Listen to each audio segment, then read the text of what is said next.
계시록 11장 15절에서 18절까지만.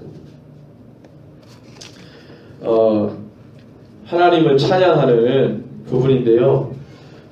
우리가 이 하나님 찬양하는 부분을 다른 어떤 성경 뭔가를 설명하고 소개하고 뭔가를 제시해주는 그런 구절들보다도 더 뜨겁게 좀 같이 봉독했으면 좋겠는데, 하나님을 찬양하는 부분이기 때문에 우리가 동일하게 주님의 나라에서 주님을 이 찬양을 가지고 찬양할 텐데, 함께 뜨겁게 주님을 사랑하고 사모하는 마음을 가지고 15절에서 18절을 뜨겁게 봉독합니다.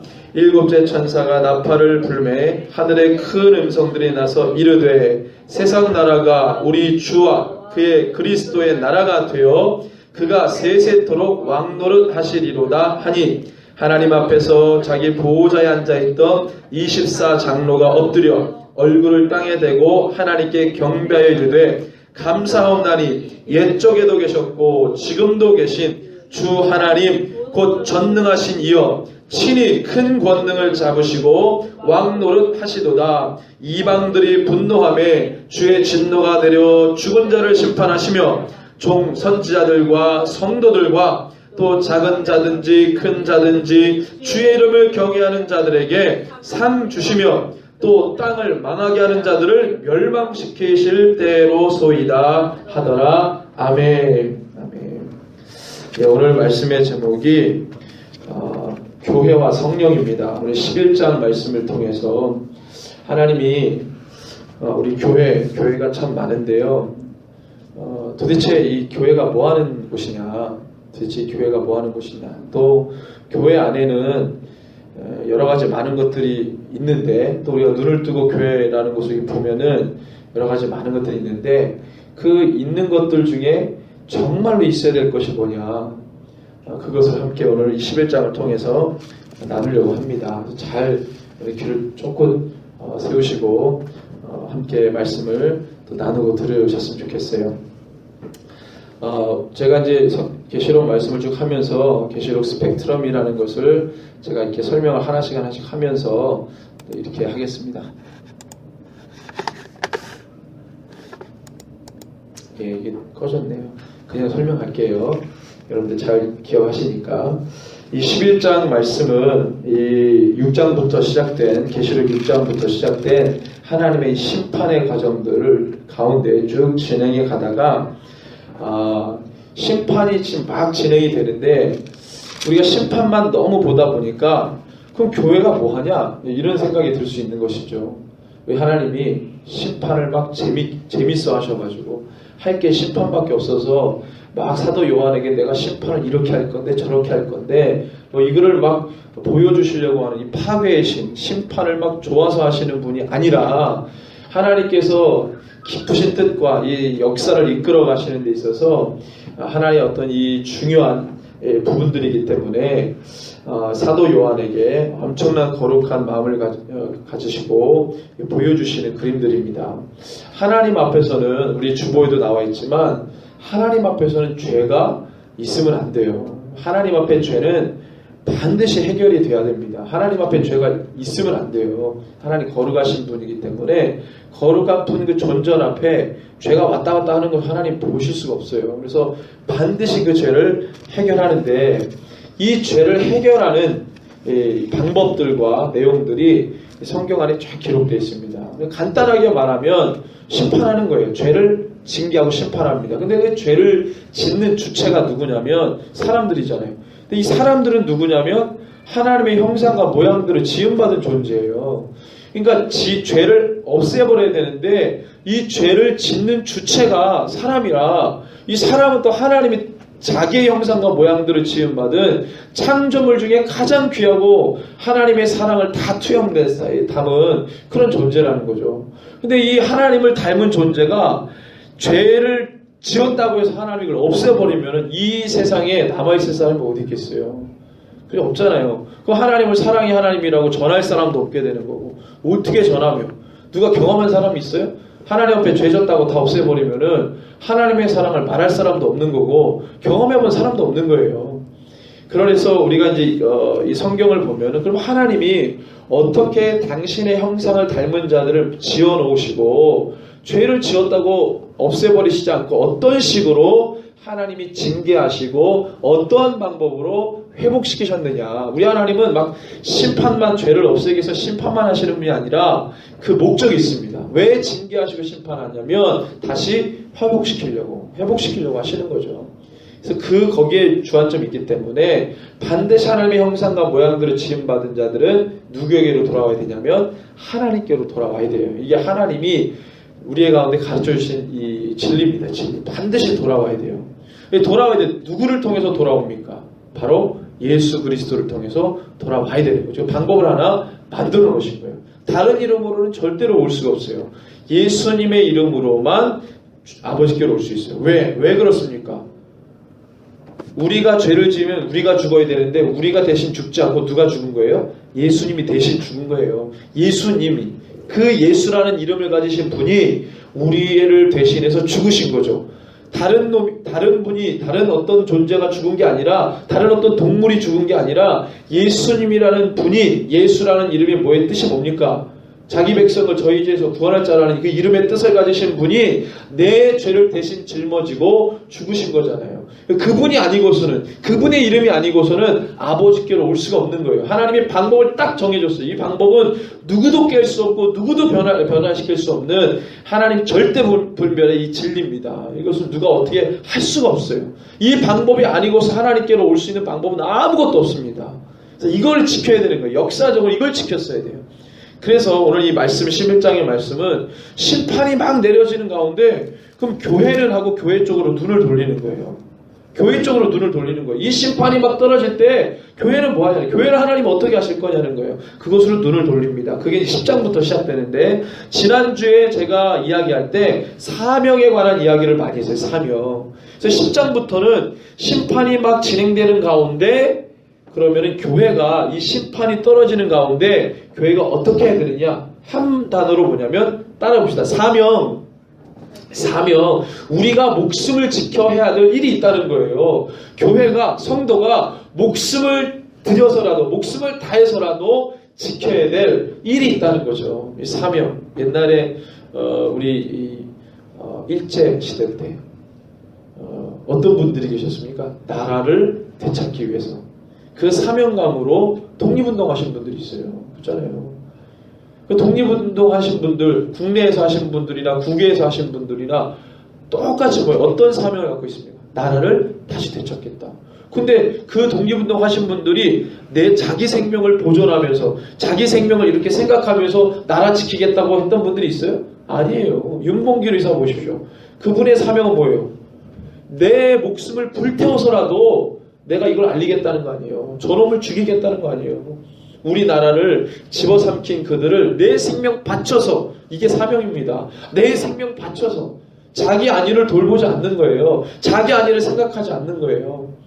이 일제시대 때 우리가 이제 교회니까 교회 역사를 보면은 큰 일이 있습니다. 신사참배. 일제시대 때 우리 권사님이 그때가 나이가 어떻게 되셨어요? 일제시대 때. 그때가 10대 어떻게 되죠? 그렇죠. 10살도 안 되는 나이인데 그때 기억이 나세요? 기억 안 나세요? 안 나시는구나. 그때 신사참배를 했잖아요. 강요했잖아요. 신사참배를 처음부터 강요한 게 아니라 한 중반쯤부터 신사참배를 왜 그걸 강요했냐면 처음에 일본이 들어와가지고 자기네들이 믿는 신에게 이 경배하는 행위를 강요하지 않았어요. 한국 식민이라고 그래가지고 아주 이 논리적으로 또 이 백성을 우리가 믿는 누구죠? 신앙, 그죠? 그것을 이제 신앙의 어떤 이 제대로 된 정치 가운데 이 백성들이 잘 이렇게 양육되고 미개한 조선 사람들을 일본의 어떤 신교육을 잘 양육해가지고 아주 이제 교양 있는 사람, 지식인들로 이렇게 한다고 하는 그 제목하에 한국식민. 그래서 국민이라는 단어가 거기서 나왔어요. 한국식민. 얘네를 다 국민학교라고 그랬잖아요. 한국식민. 일본의 교육 시스템을 가지고 아이들 키운다는 얘기예요. 그래서 국민학교를 했어요. 지금 다 초등학교로 바뀌었지만 한국 식민이죠. 그 일본의 잔재인데 어쨌든 간에 이제 그런 거 가지고 이렇게 했는데 중간부터 보니까 이 예수 믿는 사람들이 너무 극성인 거예요. 예수 믿는 사람은 어떻게 개종 안 돼. 그래가지고 중반부터 신사를 강요했습니다. 그래서 이 다 신사를 지어놓고 거기다가 하죠. 예배 드리기 전에 목사님이 종 땡땡땡 치고 이 교회 뒤쪽인가 어디 쪽에 신사를 만들어놔요. 그래가지고 거기다가 목례하고 그 다음에 예배를 드렸거든요. 교회 안에도 신사를 설치하고 동네 가운데 가장 높은 곳에 신사를 만들어가지고 거기서 목례하고 교회에 와서 예배 드리도록 했어요. 이 신사 참배가 복잡한 게 아니에요. 가가지고 한 5분 정도, 5분도 안 되죠. 그냥 목례하고 딱 끝나요. 딱 그겁니다. 뭐 굉장히 복잡한 의식이 있는 게 아니라 가가지고 한 몇 분 정도 눈 감고 목만 이렇게 하고 하면은 되는 거예요. 그렇게 이제 그걸 강요했어요. 아무것도 아니라고. 그래서 외국인 선교사도 이 신사참배 별거 아니다. 국민의례. 이미 그 사람들 속에는 일본이 우리나라를 지배를 했든 안 했든 상관없어요. 예수만 전하면 되고. 그러니까 그냥 국민의례로 생각한 거죠. 국민의례니까 잠깐 눈 감고 목례만 하고 하면 된다. 이런 생각 가지고 있는 거죠. 그때 당시에 그렇게 하니까 그거에 반항하는 100명 중에 2명을 뺀 나머지 98명의 목사님들은 다 그것에 동참했어요. 신사참배 그거 어떠냐. 또 어떤 분들은 지금은 우리가 이렇게 어려우니까 지금은 하고 나중에 회개해가지고 다시 하자. 왜? 우리가 죽어버리면 성도들 어떻게 하냐. 성도들 지키려고 신사참배하고 나중에 회개하자. 이런 생각 갖고 있는 목사들이 있었어요. 이거에 동조하는 목사들이 또 그럼 우리 신사참배 일제시대 때 어쩔 수 없으니까 하고 나중에 회개하자 이랬어요. 회개하면 하나님 다 용서해 주신다.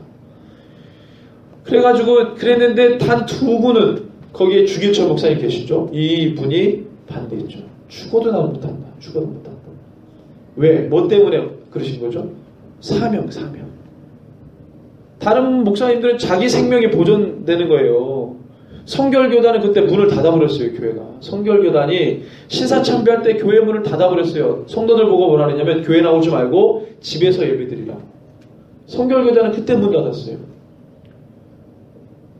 그런 상황 가운데서 목숨을 내걸고 우상 숭배하지 말라고 하는 10계명의 그 말씀 붙들고 정말로 양보하지 않고 타협하지 않았던. 왜 그 목사님들이 왜 그랬을까요? 사명 때문에 그래요. 사명. 내 목숨을 걸고서라도 감당해야 될 일. 이게 사명입니다. 교회의 사명이 바로 그거예요.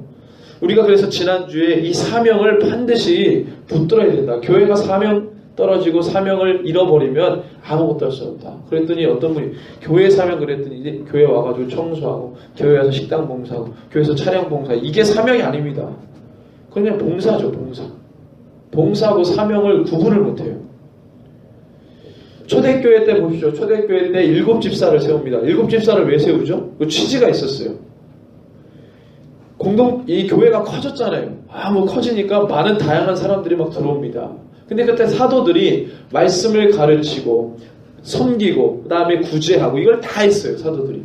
하다 보니까 소외된 사람들이 생겨나게 된 거예요. 성령으로 충만한 사람들이 모여가지고 서로 가지고 있는 것을 서로 통용하고 부족한 것이 없도록 서로 막 이렇게 했는데 그 중에서도 서운해하고 그 중에서도 상처받는 사람들이 생기게 된 거예요. 그래가지고 사도들이 감당을 못해가지고 성령 충만한 집사 7명을 세웁니다. 그때 신도수가 몇 명이었어요? 남녀노소 다 합하면 10,000명이 넘었어요. 10,000대. 메가처치입니다. 엄청나게 많은 그리스도인들 가운데 집사는 몇 명 세웠어요? 단 7명만 세운 거예요. 그 수만 명의 신도들 가운데 집사를 7명만 세워. 그때 당시에 집사는 지도자였어요. 지도자. 덕망이 있고 말씀을 가르치고 성령 충만하고 지혜 있고 구제하는데 이 감각이 있는 그런 지혜로운 집사 7명을 세워가지고 그 수만 명을 다 섬기도록. 그때 사도들은 뭐예요? 기도와 말씀에 전무했다 그랬잖아요. 그러니까 나눈 거예요. 이렇게 각자 할 일을. 그래가지고 집사님들이 그걸 한 거죠. 이건 그냥 왜 그걸 세웠습니까? 봉사하라고. 교회 서로 간에 서로 교제하고 섬기고 봉사하고 세운 거죠. 그건 사명이 아니죠. 사명은 뭐였습니까? 그때 당시에 로마 제국이 이 교회를 핍박하고 또 유대인들이 교회를 핍박했던 이중고의 어려움에 있었던 시절 아니에요? 유대인들이 핍박하죠. 로마인들이 핍박하죠. 이 사명은 뭐예요? 그때 교회가 진리를 잃어버리지 않는 것이죠. 예수 그리스도를 잃어버리지 않는 게 사명이었어요. 그때는 예수 믿는다고 막 로마 황제, 그다음에 로마가 믿는 신에 절하지 않고 숨어서 예배드리고 막 이러니까 다 잡아왔어요. 잡아오고. 그때 뭐예요? 부인하면 안 되죠. 나 예수 믿는다. 순교당하고. 이게 바로 사명이에요. 사명. 교회 안에 서로 구제하고 오면은 인사 잘하고 식당 봉사, 이건 봉사고, 그거는 목숨을 걸 일이 없잖아요. 목숨을 거는 것은 예수 그리스도 믿으면 죽어! 그럴 때 나는 죽겠다! 이게 사명인 거죠. 그러니까 이거 구분을 못 하더라고요. 구분을. 그렇죠? 예를 들면 교회 안에서는 사명 걸 필요 없는데 뭐 직장이나 사업장이나 내가 세상에서 세상 사람들을 만나는 그 자리에서 예수 믿는 것을 드러내고 예수 믿는 것을 나타내고, 이건 사명이죠. 그럼 밖에서의 사명이잖아요. 교회 안에서 목숨 걸 필요 없잖아요. 우리들끼리. 아니 우리들끼리 무슨 목숨 걸 필요가 있어요. 다 예수 믿는 사람들인데 밖에 나가서.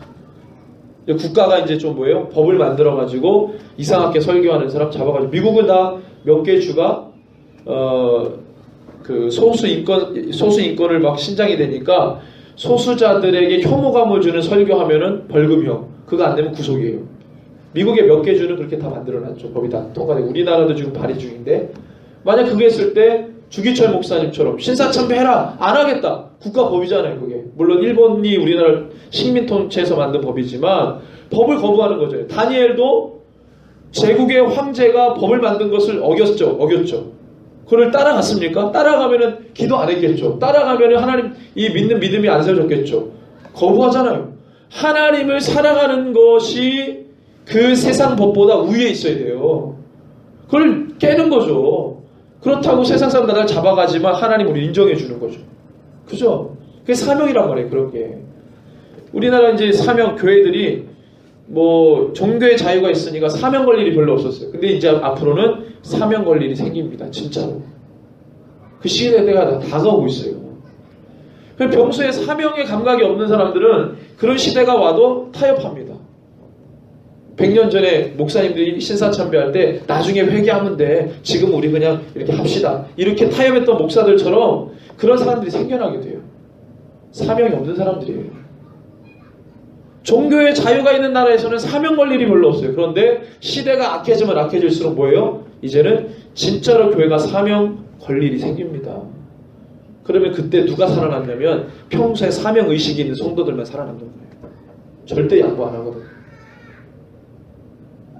여러분들 정말로 재밌는 거는 고신측이 있습니다. 장로교 고신측이 있는데, 이 고신측이 신사참배 때 거부했던 사람들, 이 고신측의 태반은 옥고를 치렀던 분들, 죽지 않고 해방된 다음에 나와가지고 용케도 죽지 않고 나오셨어요. 이분들이 전체 그리스도인들의 0. 몇 프로밖에 안 돼요. 근데 이분들이 살아남아가지고 나는 신사참배 같이 가결했던 그분들이 놈들이라 그러는데, 그런 놈들하고는 같이 한 총회 안에 있을 수 없다. 나와가지고 세운 게 바로 고신이거든요. 이분들. 근데 이분들은 맨 그렇게 조그만한 그 세력을 갖고 있어요. 세력이 절대 안 커져요. 근데 신사참배 가결했던 목사님들 세력이 커지잖아요. 정치적이 되고. 이상하죠? 그래서 큰 소리를 여기서 많이 내요. 여기는 소리 안 냅니다. 참 이상해요. 하나님이 복을 주셔가지고 여기를 크게 만들어야 되는데 이건 맨 좀 작아요. 진리를 붙들었다고 하는 그분들은 맨 세력이 작아. 커지지를 않아요. 그런데 신사참배 가결하고 그때 수용했던 분들은 교단이 커집니다. 한국의 주요 교단이 되어버렸어요. 장자 교단이 됐어요. 이상해요. 세상이 거꾸로 돌아가는 거예요. 사명 잃어버리면 안 됩니다. 우리의 사이즈가 어떠하든지 간에 사명을 잃어버리면, 계시록 2장 3장 보면은 서머나 교회, 빌라델비아 교회 두 교회는 작은 교회였어요. 그런데 믿음 지키잖아요. 말씀의 인내로 믿음 지킨 교회였습니다. 사명을 잃어버리지 않은 것에 대해서 하나님이 칭찬하죠. 자, 그래서 이 11장에 보면은 하나님께서 이 교회로 눈을 돌리셔가지고 말씀을 하시는데, 보십시오. 이게 보면은 자, 1절에 또 내게 지팡이 같은 갈대를 주며 말하기를 일어나서 하나님의 성전과 제단과 그 안에 경배하는 자들을 침략하되, 이렇게 1절로 시작하는데, 자, 이게 누가 누구에게 말하는 거냐면, 여기서 지금 말하는 주체가 누구냐면 8절에 나옵니다. 하늘에서 나서 내게 들리던 음성이 또 내게 말하여 이르되 그랬어요. 하늘에서 어떤 음성이나 이게 천사가 말한 게 아니라 힘센 천사가 말하는 게 아니라 하늘에서 어떤 음성이 나서 8절에 얘기해서 쭉 11절까지 뭐를 먹어라? 너는 그 힘센 천사의 손에 있는 두루마리를 작은 두루마리를 갖다 먹으라라고 얘기했던 그 하늘에서 들리는 음성이 11장 1절에 보니까 또 나는 거예요. 그 음성이. 그래서 그 음성이 또 뭐라 그러냐면 지팡이 같은 갈대를 주며 원어로 해석해 보니까 그냥 갈대가 아니라 갈대자예요. 갈대자. 갈대로 만든 자. 이 갈대로 만든 자, 지팡이와 같이 비슷한 갈대로 만든 자를 내게 주며 말하는데 뭐라고 말하냐면 너는 일어나라. 너는 일어나서 너는 하나님의 성전과 번제단과 그 안에서 경배하는 자들을 측량하라. 성전에 보면 두 영역으로 구역으로 나눠지는데 첫 번째는 성전을 제사를 드리기에 번제단을 드리기 위해서 성전 들어갈 때 가장 먼저 들어가는 구역이 이방인의 뜰이라고 하는 마당입니다. 마당. 거기에는 이방인들도 와서 거할 수가 있어서 그래서 거기에 공간 이름이 이방인의 뜰이에요. 마당 뜰입니다. 그리고 계단을 걸어서 올라가요. 그게 말하자면 사도행전에 나오는 성전 미문인 미문, 아름다운 문이라는 미문. 그걸 다른 말로 양의 문. 양을 잡아서 들어가는 문이라 그래서 양의 문 또는 아름다운 문 뭐 이런 문이 있어요. 그 성전 미문에 사도행전 3장에 누가 등장합니까? 안전뱅이 등장하죠. 베드로와 요한이 고치잖아요. 그 미문이에요. 미문. 양의 문. 그 문이 하나가 있어요. 그 문을 들어가면 뭐가 보여요? 앞에 번제단이 있고 물두멍이 있고 그 다음에 성전이 있는 거 보이는 겁니다. 두 구역으로 나누는데 그림을 생각하시고 여기서 하나님께서 뭐라 그러냐면 이 음성이 갈대자를 주면서 하나님의 성전과 제단과 그 안에서 경배하는 자들을 측정해라 또는 측량해라 뭔가를 재봐라 뭔가를 좀 해봐라 그랬어요. 그리고 2절에 보니까 자 2절 성전 바깥 마당은 측량하지 말고 그냥 두라. 이것은 이방인에게 주었은즉 그들이 거룩한 성을 42달 동안 짓밟으리라. 직역하면은 이렇습니다. 그리고 보존된 성전은 제외하고 밖에 뜰은 측량하지 마라. 이렇게 이제 해석이 되거든요. 자, 그럼 봅시다. 1절에 보면은 어디만 측량하라 그러죠? 갈대자를 주면서 성전과 번제단에 있는 그 구역, 실제로 번제를 드리는 예배를 드리는 그곳만 측량하고 2절에 보니까 어디는 제외시키라는 거예요? 이방인의 뜰이라고 하는 그 마당뜰은 빼라. 그것을 빼고 나머지는 측량하라. 근데 해석을 해보니까 그냥 여기에는 그냥 성전 바깥 마당 이렇게 되어 있지만 해석을 해보니까 이 성전을 뭐라 그 앞에 무슨 단어가 붙냐면 보존된 성전 또는 구원받은 성전 이렇게 되어 있어요. 그러니까 이 얘기를 풀면 어떤 거냐면 두 구역으로 나누는데 이방인의 뜰에 있는 이 구역은 구원받지 못한 이방인들이 거하는 곳입니다. 유대적인 생각으로는. 근데 이 성전과 번제단과 물두멍이 있었던 실제로 제사를 집전했던 그 장소에서 경배하는 자들은 누구를 말하냐면 하나님의 보호하심을 입은 구원받은 자들을 말해요. 이걸 두 개로 구분해서 얘기를 한 거예요 지금. 그러니까 사도 요한 보고 내가 구원하고 내가 어떠한 심판을 행하든지 보호받을 자들을 너가 측량하고 측정해라. 이렇게 얘기가 되는 거예요. 그리고 보니까 나머지는 거기를 제외하고 나머지 측정하지 말라고 하는데 자 그러면은 왜냐하면 이방인들 2절을 제가 직역한 겁니다. 왜냐하면 이방인들에게 주어진 것인데 이 뜰은 이방인의 뜰은 그들이 거룩한 도시를 42달 동안 짓밟을 것이다. 자 보십시오. 성전과 도시는 다른 개념이에요. 예루살렘 성전하고 예루살렘 성하고는 다른 겁니다. 자, 뭐가 다르겠어요? 예루살렘 성전은 뭐죠? 실제로 제사를 드리는 곳이죠. 예루살렘 성전은. 예루살렘 성은 뭡니까? 사람들이 사는 예루살렘 도시를 말해요. 도시. 그죠? 근데 여기서 보면은 예루살렘 성전, 이 성전하고 뭔가를 이 도시하고 구분을 지어서 얘기해요. 그죠? 자, 2절에 보니까 2절 성경에 성전 바깥마당은 측량하지 말고 그냥 두라. 이것은 이방인들에게 주었으니 그들이 거룩한 성을 42달 동안 짓밟으리라. 이러니까 성전을 짓밟지 말라고 이제 우리가 이제 이해를 하는 거죠. 이게 구분해서 얘기하는 건데. 그래서 직역을 해 보니까 성전은 구별되어 있어요. 성전 안에서 경배하는 자들은 하나님이 구원하십니다. 근데 거기에 못 들어오는 이방인들이 거룩한 도시, 예루살렘 도시, 말하는 예루살렘 도시인데 이 도시를 42달 동안이라고 하는 일정 기간을 딱 정해놓으시고 이방인들이, 구원받지 못한 이방인들이 42달 동안 예루살렘 도시를 짓밟는데요. 그들의 발로. 자, 이거는 뭔가 앞으로 벌어질 것을 이야기하는 겁니다. 42달 동안 이 예루살렘 성전을 짓밟는다 그랬어요. 자, 보십시오. 자, 그러면은 요 이야기가 11장 이 이야기가 보세요. 90년도 지금으로부터 2000년 전 이 90년 예수님이 태어나시고 난 다음에 승천하시고 난 다음에 60년 후에 이 사도 요한이 이걸 쓴 거죠. 보고 쓴 거예요. 근데 이미 예루살렘 성전 어땠어요? 이미 예루살렘 성전이 20년 전에 무너졌어요. 이미 예루살렘 성전이 로마 장군에 의해서 무너졌어요.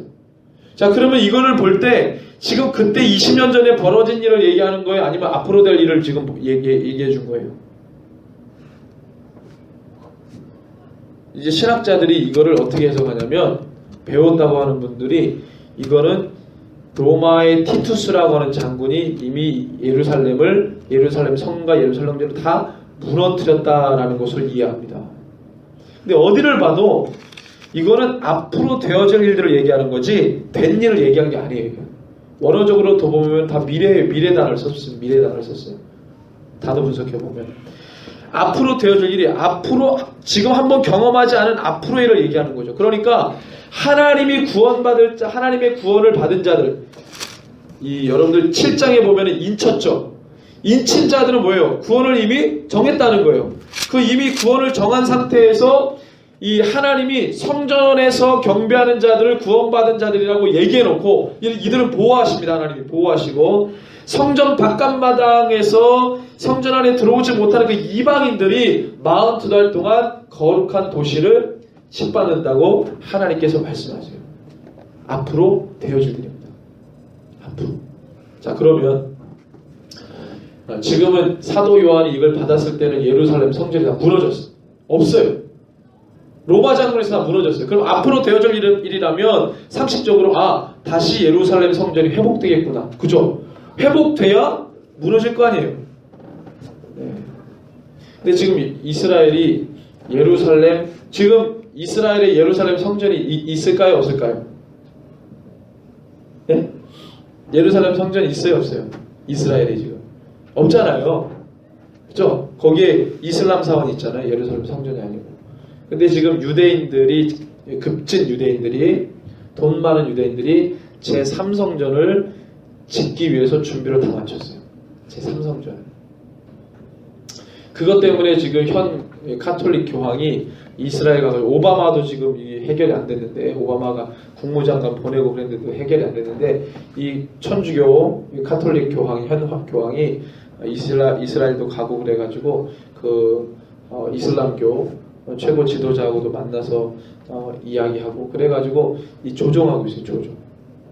그래가지고 이슬람 사원 맞은편 80m 지점에다가 협의를 해가지고 이슬람 사원도 안 무너뜨리고, 그 다음에 예루살렘 성전 세우는 그것을 지금 진행하고 있습니다. 예루살렘 3성전이 지어지게 되고 있어요. 지금. 다 준비가 다 끝났어요.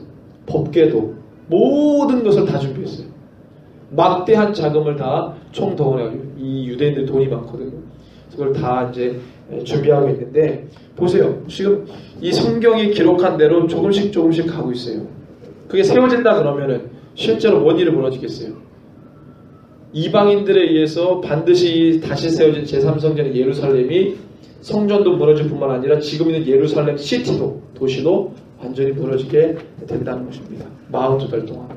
연으로 치면 3년 반이죠. 어쨌든 간에 11장 1절에서 2절에 하나님께서 이 그림을 얘기해 놓으셨어요. 하나님은 구원하는 자를 보호하시고 그렇지 않은 부분들에 대해서는 하나님이 심판하시는데, 3절부터 보니까 두 증인이 나오는데, 두 증인을 등장시키는데, 자, 이것을 간단히 말하면 교회입니다. 교회인데, 내가 나의 두 증인에게, 증인을 보니까 헬라어로는 순교자들 이렇게 돼 있는데, 그러니까 이 두 증인들이 예수 그리스도 때문에 사역을 감당하고 순교당할 자들이에요. 마르티스라는 단어를 썼는데 증인들 또는 순교자들이라는 뜻입니다.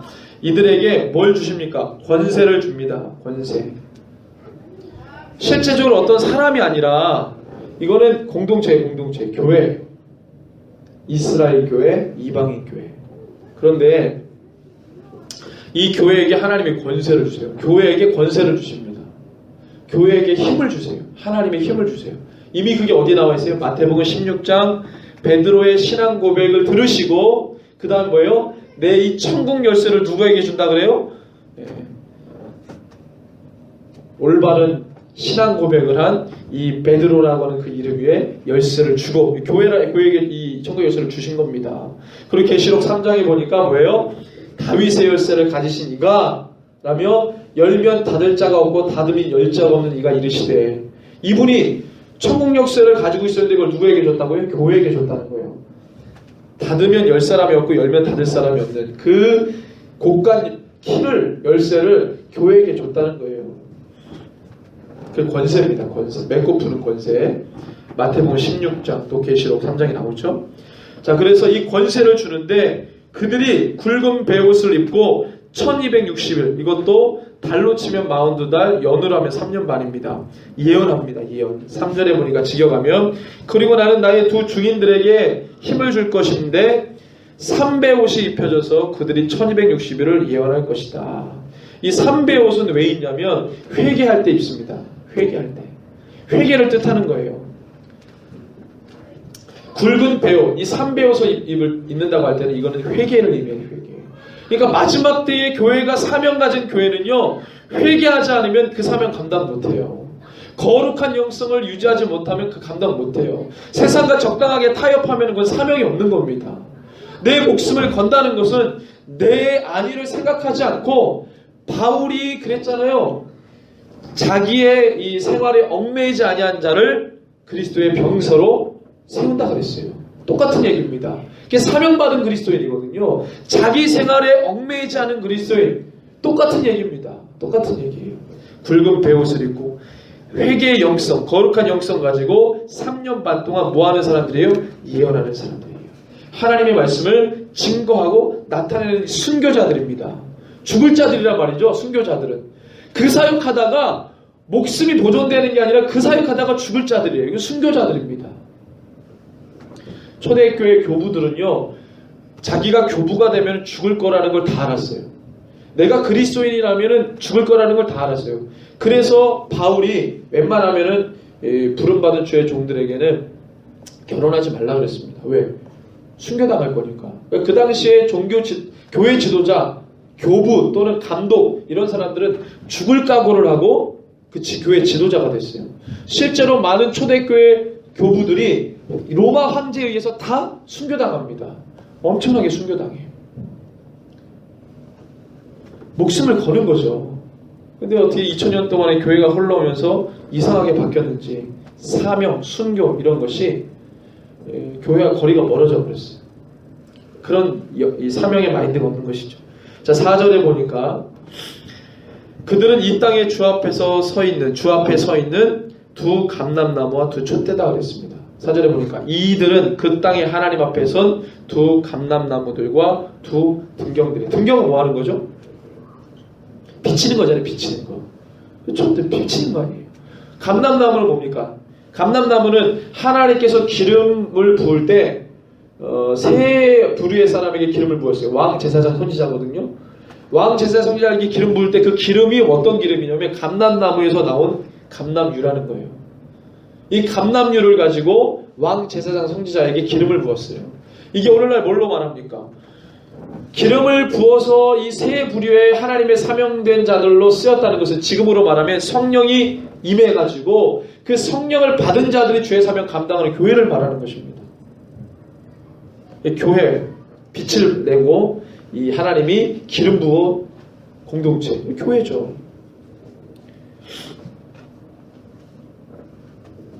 자, 그래서 이 교회에게 어떤 일이 벌어지면 5절에 이 권세가 어떤 권세냐고 5절을 같이 읽습니다. 만일 누구든지 그들을 해하고자 하면 그들의 입에서 불이 나와서 그들의 원수를 삼켜버릴 것이요 누구든지 그들을 해하고자 하면 반드시 그와 같이 죽음을 당하리라. 아멘. 자, 이 엄청난 권세죠. 자, 보십시오. 5절에 보니까 그리고 어떤 사람이 있는데 그들을 해치려고 하면, 그들은 누굽니까? 여기서 두 증인이죠. 어떤 사람들이 이 두 증인을 해치려고 하면 그들의 입으로부터 뭐가 나온다고요? 불이 나와요. 불이. 이 교회 입에서 불이 나오고, 누가 교회를 해치려고 하면은 이 교회 입에서, 성도의 입에서 뭐가 나와요? 불이 나와요. 불이. 우리의 입에서 불이 나온대요. 우리의 입에서 불이 나와요. 실제로 불이 나오니까 우리의 입에서? 네? 옆에 분에게 입을 한번 벌려보세요. 불이 나오는지, 뭐가 나오는지. 냄새가 나오겠죠. 마지막 때 여러분들 이 교회를 해하고자 하면은요, 그 입에서 불이 나요. 성경 어디에도 없었던 일입니다. 그 불이 나와가지고 어떻게 해요? 사람들을 삼켜버려요. 원수들을 삼켜버려요.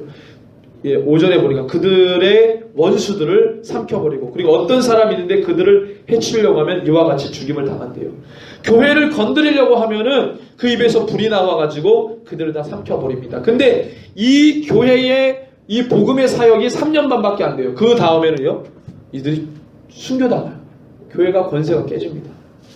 3년 반 동안 이거를 행하게 해요, 하나님이.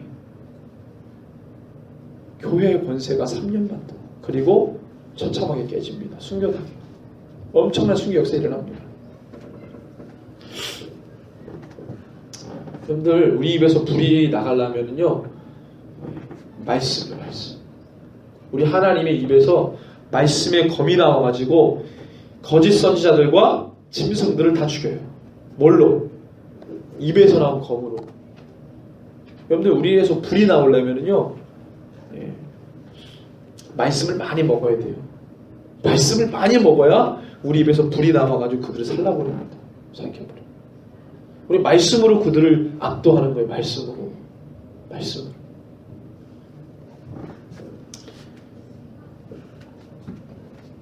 자, 그리고 그 권능이 6절에 보니까 그들이 권능을 가지고 하늘을 닫아 그 예언을 하는 날 동안 비가 오지 못하게 하고, 또 권능을 가지고 물을 피로 변하게 하고, 3년 반 동안 행사하는 이 권능 앞에 6절에 보니까 제가 직역하면은, 이 사람들은 누굽니까? 이 사람들은 두 증인이죠. 그들의 예언의 날들에 비가 내리지 않게 하기 위해 뭘 닫아요? 하늘 닫을 힘을 가졌어요. 이거 누구에게 줬다 그랬어요? 천국의 열쇠를 누구에게 줬어요? 교회에게 줬어요. 열면 닫을 자가 없고 닫으면 열 자가 없는 다윗의 열쇠를 가지신 이가 이르시되, 그건 계시록 3장에 나오죠. 근데 천국 열쇠, 그 다윗의 열쇠, 천국 열쇠를 하나님이, 어린 양 예수가 교회에게 줬어요. 교회에게. 맺고 푸는 권세. 하늘에서, 땅에서 매면 하늘에서도 매이고, 땅에서 풀면 하늘에서도 풀리리라. 맺고 푸는 권세를 교회에게 허락했어요. 그것을 행사하는 거예요. 3년 반 동안에 교회가. 그렇죠? 그리고 그들은 피 속을 변케 해가지고 물이 되게 해요. 이 단어가 중요한데, 그냥 피가 변하여 물이 된다, 이게 아니라 단어 자체가 에이스라는 단어를 써가지고 피의 형질 자체가 완전 불로 바뀌는 거예요. 물로. 피 속에서부터 변해서 물이 되게 하는 힘을 가진 거예요. 이걸 누가 행사했죠? 구약에 보니까 피를 가지고 물이 되게 했던, 네? 모세죠, 모세. 그리고 또 누가 또 한 분 했는데, 이건 피가 아니고 물이 변하여 포도주가 되게 하신 분, 예수 그리스도. 완전 형질 자체가 변해버린 거죠, 실제로. 그리고 만일 그들이 하고자 한다면 모든 재앙으로 몇 번이든지 그 땅을 친다고 했어요. 하고자 하면, 그 교회의 권세가 하고자 하면은 몇 번이든지 모든 재앙으로 몇 번이든지 그 땅을 치는 거예요. 이건 우리가 기도하면. 그래서 여러분들 계시록에 보면은 이 성도들의 기도가 올라가서 그걸 쏟아 부으니까 뭐가 돼요? 큰 지진이 나고 심판이 실행이 됩니다. 성도들의 기도가 올라가서 그것을 심판하시는 거예요.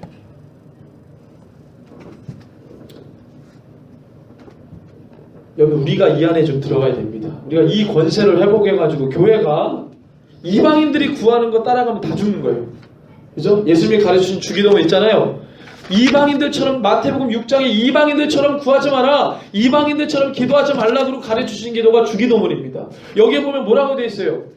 우리가 주님의 이름을 거룩하게 하고 그 다음에 나오는 게 아버지의 나라가 오는 것입니다. 이 땅에 사명받은 교회가 붙들어야 될 늘 주님이 가르쳐주신 기도에 보면은 우리가 주님의 이름을 거룩하게 하는데 그 다음에 나오는 내용이 주님이 오시는 거예요. 하나님의 나라가 오는 것을 기도하고 있어요. 이거예요, 이거. 여기에 우리가 세상적으로 구하는 것이 아무것도 없어요. 이방인들처럼 구하지 말라. 그리고 예수님이 직접 가르쳐주신 기도가 이겁니다. 하나님의 나라가 온다는 거예요. 너가 그것을 기다리느냐는 겁니다. 너가. 그 다음에 나오는 게 뭐예요? 하나님의 나라가 오기 위해서 아버지의 뜻이 하늘에서와 같이 땅에서도 이루어지는 겁니다. 그러니까 이게 누가복음의 재현이 되는데 예수님께서 초림해가지고 오시니까 하늘에서는 평화의 땅에서는 기뻐하심을 입은 자들의 평화로다. 하늘에서 막 찬양하고 땅에서 난리가 났습니다.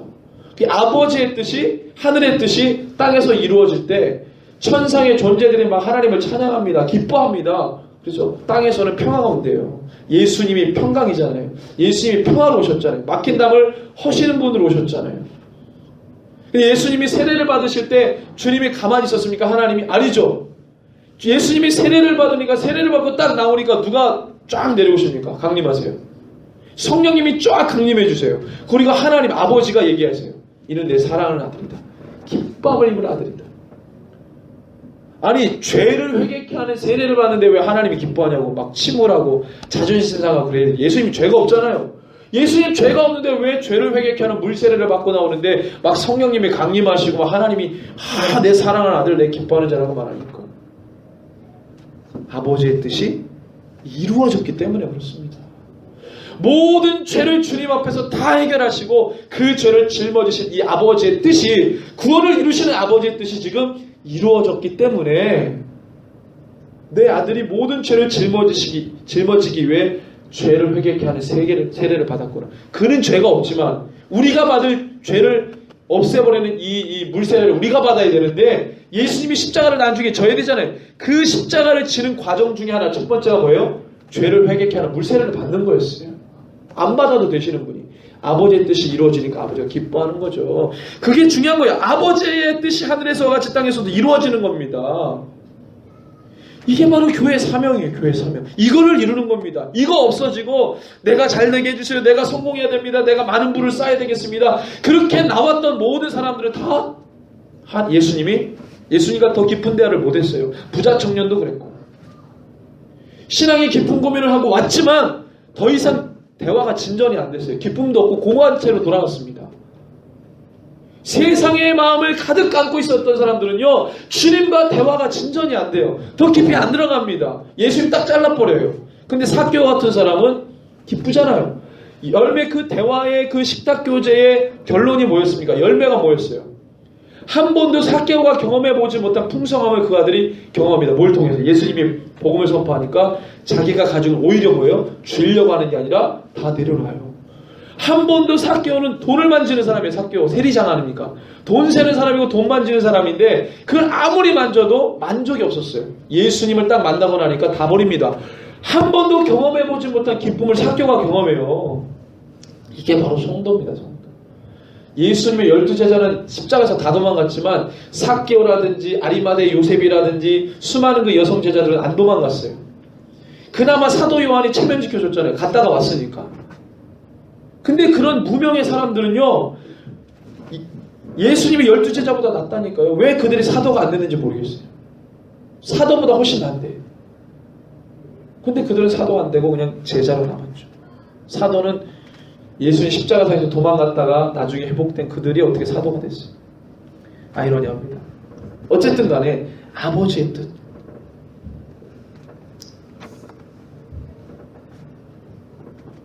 자, 그런데 7절에 보니까 7절을 한번 같이 읽어볼까요? 그들이 그 증언을 마칠 때에 무적행으로부터 올라오는 짐승이 그들과 더불어 전쟁을 일으켜 그들을 이기고 그들을 죽일 터인즉. 자, 1, 2절은 11장 1, 2절은 전체 맥락을 이야기해 주는 것입니다. 전체 앞으로 되어져 있는. 그 다음에 구체적으로 들어가서 3절부터 쭉 얘기하는데 3절부터 6절은 교회가 받은 권세를 3년 반 동안 어떻게 잘 행사하는가. 그 다음에 7절부터 그 다음에 시간이 어떻게 가냐면 그들이 증언을 마칠 때이니까 3년 반이 지나고 또 뭐 어떤 기간이 시작이 되는 거겠죠. 증언을 3년 반 동안 했잖아요. 마칠 때에 뭐에서부터 뭐가 나와요? 무적행으로부터 짐승이 하나 올라와요.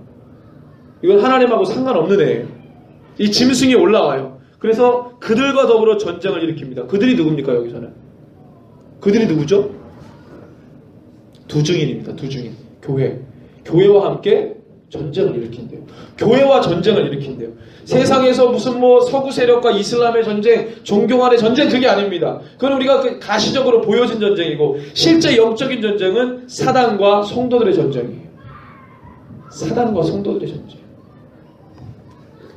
자, 7절을 제가 이제 해석하면은, 그리고 그들은, 두 증인 그들이 그 증언을 마치려 할 때 및 없는 곳으로부터 올라온 그 짐승이 두 증인에 대항하여 싸움을 하고, 그리고 그 두 증인을 이기고, 그리고 두 증인을 죽일 것이다. 11절 2절에 보니까 이방인들이 42달 동안 성전 바깥 성 전체 도시를 어떻게 해요? 42달 동안 짓밟는다 그러죠. 성 전체를 42달 동안 짓밟는 가운데 어디는 보존돼요? 성전에서 경배하는 자들은 보호를 받는 거예요. 하나님이 그들은 구원받은 자. 내 육신이 보호받아서 그게 아니라 이들은 뭐 하는 사람들이에요? 구원받기로 작정되고 예비된 자.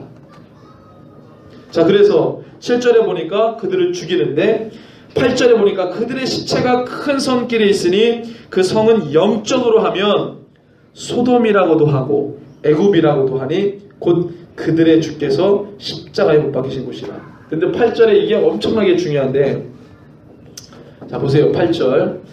그리고 그들의 시체들이 큰 도시의 넓은 길들이 있는데 영적으로는 소돔과 애굽이라는 곳으로 불려지고, 그리고 우리들의 주님이 십자가에 못 박혔던 곳이다. 자, 그럼 그곳이 어디입니까? 주님이 어디에 못 박히셨죠? 예? 골고다. 거기가 어디예요? 예루살렘이잖아요. 근데 영적으로 하면 여기가 어디래요? 영적으로 하면 뭐라고 말합니까? 그곳을 영적으로 하면 소돔이요 또는 애굽이라고도 하는 그곳으로 불려지는데, 실제적으로는 그곳이 어디라고요? 우리 주님이 십자가에 못 박혀 죽은 곳이다. 근데 왜 그 예루살렘을 영적으로 얘기했을 때 소돔이요 애굽이라고 얘기했을까요? 이거는 이제 구약 성경을 아는 분들은 딱 무릎을 칩니다. 옛날 예루살렘이 남유다가 패망할 때 하나님께서 그 땅을 뭐라고 부릅니까? 또 예수님도 그랬죠. 갈릴리에서 복음을 전하는데 안 받아들여지니까 옛날에 소돔과 고모라에게 복음을 전했으면 너희들보다 더 회개를 더 많이 하고 그들이 구원을 받았을 것이다. 그 말은 뭐예요? 그들보다 못하다는 거죠. 갈릴리 지역이나 남유대 종교 지도자들 때문에 남유다가. 구약에 보면은 선자들에게 하나님 말씀하시는데 이 백성이 안 들어오니까 이 백성을 영적으로 찬기, 구원받지 못할 애굽이라든가 소돔이라든가 주변의 변방 나라들과 비슷한 수준으로 하나님이 얘기해버려요. 너는 이방인들 어느 나라들하고 똑같다 수준이. 그러니까 뭐예요? 심판해버린다는 거예요. 자, 이 예루살렘 성이 무너집니다. 무너지는데 뭐라고 영적으로는 소돔과 애굽. 하나님 앞에 소돔과 애굽은 건재합니까? 무너져야 합니까? 무너져야 돼요. 그래서 이전에 예루살렘 성이 42달 동안 짓밟히잖아요. 왜 하나님이 짓밟히게 내버려 두십니까? 예? 예루살렘 성을 왜 42달 동안 이방인들의 손에 넘겨주냐고요. 이게 뭐 역사적으로 한 번 있는 게 아니었고, 구약에 보니까 예루살렘 성전이 뭐예요? 예루살렘 성이 죄 지으면 계속 무너졌어요. 걔네들은 우리는 절대 안 무너질 거야. 그런데 하나님 한번 확 무너뜨렸어요. 우리는 절대 하나님이 보호하시가 안 될 거야. 확 무너뜨려야 돼요. 그들의 교만을 무너뜨리고 그들의 가식을 무너뜨리고 안전하다 하는 그 마음들을 무너뜨리고. 왜? 주님을 사랑하지 않으니까. 주님을 사랑하지 않은 그 성은 주님 앞에 쓸모가 없는 거예요. 모든 게 주님을 사랑하지 않은 것은, 보이는 모든 것은 다 소용이 없어요. 아무것도 아닌 거예요. 하나님의 영광이 떠나가버린 예루살렘 성전은 더 이상 의미가 없어요. 의미가 없어요. 그래서 이 11장 2절에 하나님이 그렇게 열어놓으신 이유, 허락하신 이유는 그 땅이 복음을 안 받아들였잖아요. 유대인들이 완벽하게. 그죠? 그러니까 어느 정도 이방인들에 의해서 짓밟혀 징계를 당하는 겁니다. 말하자면. 그래서 8절에 영적으로 하면 소돔이요 애굽이라고 보는 거죠. 그렇지만 그곳에서 예수님이 어떻게 해요? 죽으셨잖아요. 거기서 누구도 죽어요? 누구도 순교해요? 두 증인, 교회도 순교하는 거예요. 같이. 그런데 주님이 사흘 반 후에 3일 반 후에 어떻게 됐어요? 우리 주님이 3일 후에 살아나셨잖아요. 부활하셨잖아요. 9절에 보니까 백성들과 족속과 방언과 나라 중에서 사람들이 그 시체를 사흘 반 동안을 보며 무덤에 장사하지 못하게 하리라. 우리 주님은 3일이고 더 정확하게 말하면 하루 반나절인데 여기서는 사흘 반이라고 말합니다. 또 3일도 아니고 하루 반도 아니고 하루 반나절도 아니고 또 3일도 아니고 뭐예요? 우리 주님이 금요일날 오후에 돌아가셨으니까 그죠? 그리고 언제? 금요일 오후, 토요일 오후, 그 다음에 주일 새벽에 살아나시죠. 그러면은 뭐예요? 횟수로 하면은 하나, 둘, 셋, 3일이지만 정확히 따지면은 이게 3일, 온전한 3일이 돼요? 아니잖아요. 시간상으로는 온전한 3일이 아니에요. 그럼 여기다가 뭐 하루 반나절이라든가 아니면 3일이라든가 그래야 되는데 사흘 반이라고 해서 3일 반. 왜 3일 반 동안 교회는 3일 반 동안 죽어야 됩니까? 3일도 아니고 하루 반나절도 아니고 예수님과 똑같이 가려면은. 근데 예수님과 똑같이 하네요. 사흘 반. 그러니까 나흘이 아닌 사흘은 3일이죠. 3일 반. 뭘 의미하는 거예요? 3년 반이 3년 반. 무덤에 장사하지 못하게 그냥 시체를 널고놔놨어요. 사람들이 땅에 사는 사람들이 그거 가지고 기뻐합니다. 시체를 어디다 무덤에다 넣어야 되는데 무덤에다 안 넣고 길바닥에 순교자들 있잖아요. 순교자들을 그냥 널브러 놓는 거예요. 그리고 뭐예요? 10절에 같이 읽습니다. 이 두 선지자가 땅에 사는 자들을 괴롭게 한 고로 땅에 사는 자들이 그들의 죽음을 즐거워하고 기뻐하며 서로 예벌을 보내리라 하더라. 10절에 한글 번역이 좀 이상한데 자 제가 한번 읽어드립니다. 그리고 그렇게 널브러져 시체를 장사하지도 못하게 하고 널브러뜨린 그 상태에서 땅 위에 사는 자들은 기뻐하고 즐거워합니다. 그리고 서로에게 선물을 보내요. 왜? 교회가 이제 다 권세가 깨진 거예요.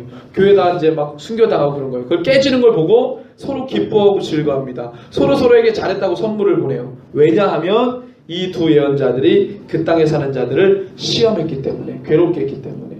여러분들 잘 생각해보세요. 예수님의 말씀이 기억나야 돼요. 예수님이 말씀하셨습니다. 너희가 나를 사랑하면 세상이 너희를 미워할 것이다. 이걸 기억하세요.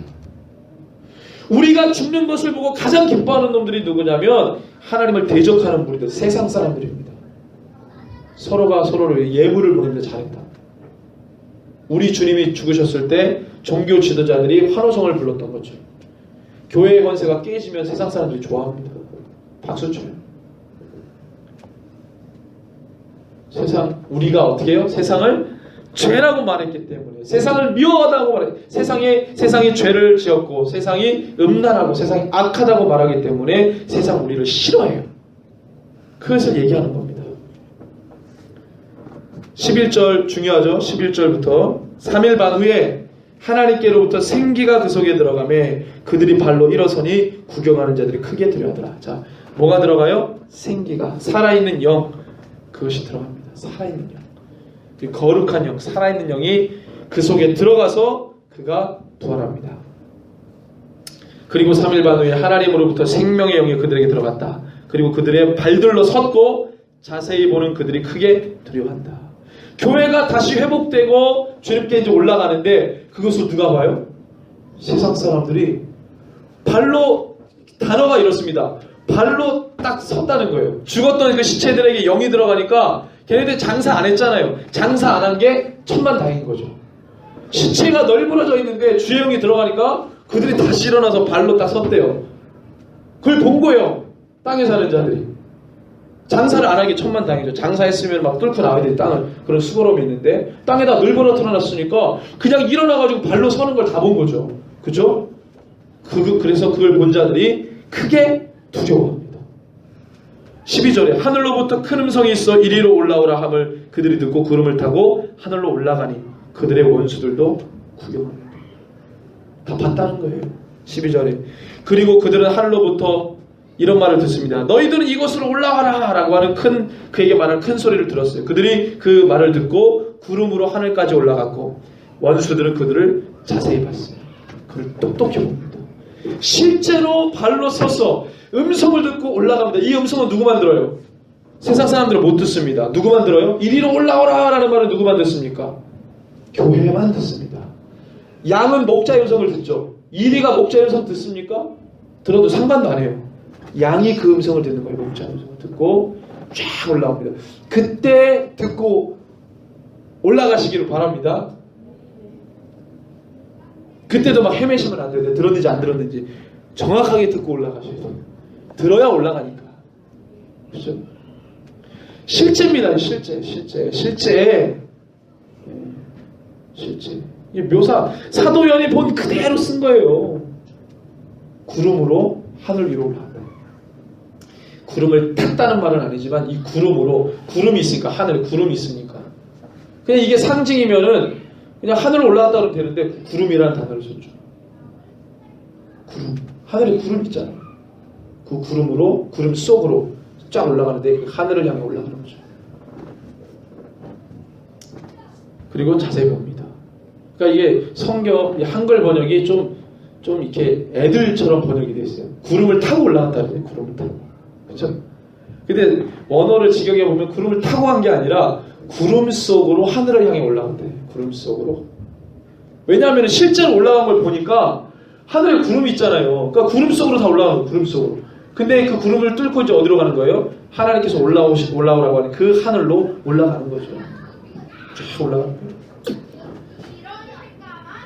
자, 그때에 올라가고 난 다음에 그때에 13절 그때에 큰 지진이 나서 성 10분의 1이 무너지고 지진에 죽은 사람이 7천이라. 그 남은 자들이 두려워하여 영광을 하늘의 하나님께 돌리더라. 13절을 제가 한번 읽어봅니다.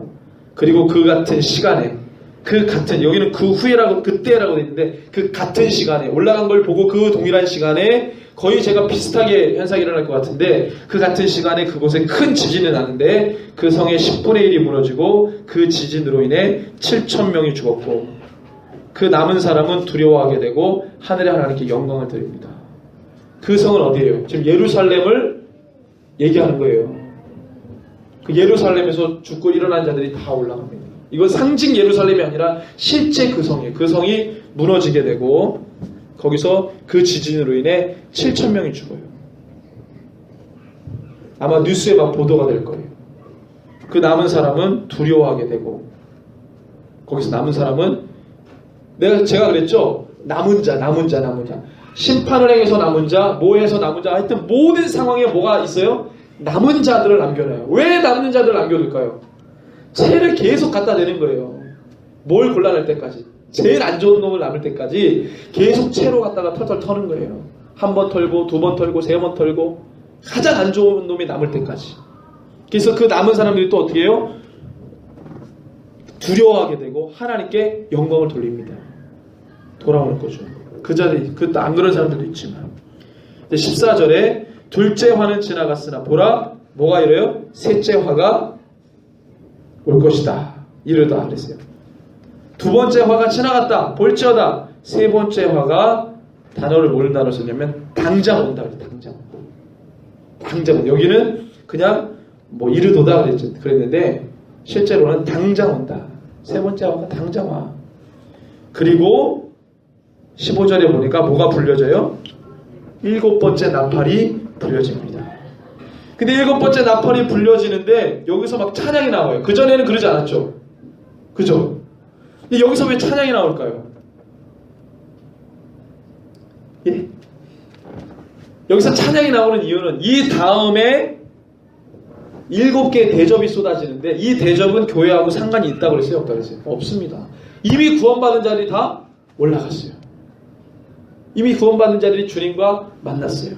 그래서 막 찬양합니다. 여기 장로는 교회 장로님 얘기가 아니고 24명의 장로님이 천국에도 계시나? 굉장히 믿음 좋은 장로님 24명 추려가지고 장로님이 이렇게 했나 보다. 그게 아니고 여기 대대로 여기 보면 장로라는 뜻이 나이가 든 자,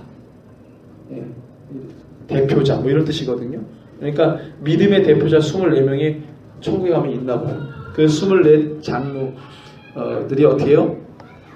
찬양을 막 하는데 이런 찬양들이 쭉 나옵니다.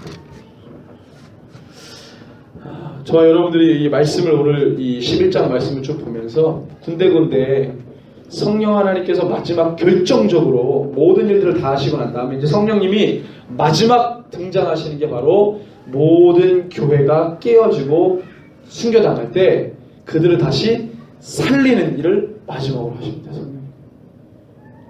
이게 진짜 성령님이 하고 싶었던 일이죠. 실제로 우리가 순교를 다 당하고 깨어지고 권세 깨어지고 다시 회복하시는 일들을 성령님이 하시죠. 우리가 이것을 이제 바라보는 거예요. 그 전에 성령님이 하셨던 일들은 그것도 중요하지만 마지막 때 요때 성령님이 등장 안 하시면 어떻게 되는 거예요? 마무리가 안 되는 거죠. 이때 성령님이 등장하셔가지고 어떻게 해요? 죽은 자를 다 살려내는 거예요.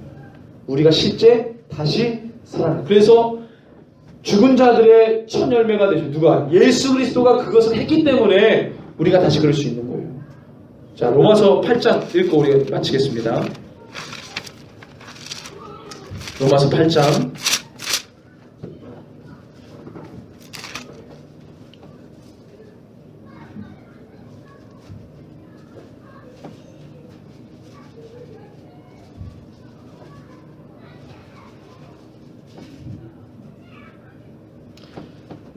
8장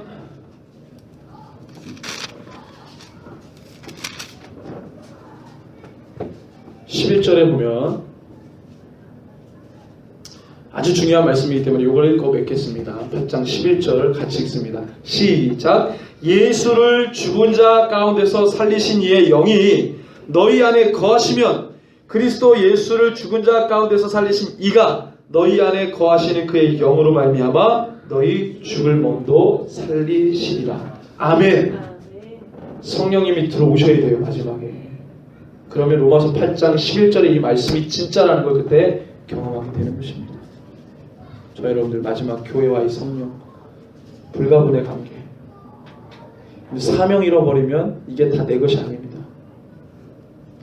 사명을 회복한 성도, 같은 하늘 아래 우리가 예수 믿는데 누구는 뜨뜻미지근하게, 누구는 뭐 뜨겁게, 모든 예수를 아는 자들 뜨겁게 주님 사랑해야 돼요. 사명을 회복해야 됩니다. 그래서 주님을 기쁘시게 하는 마지막 때 영광스러운 찬양을 함께 올려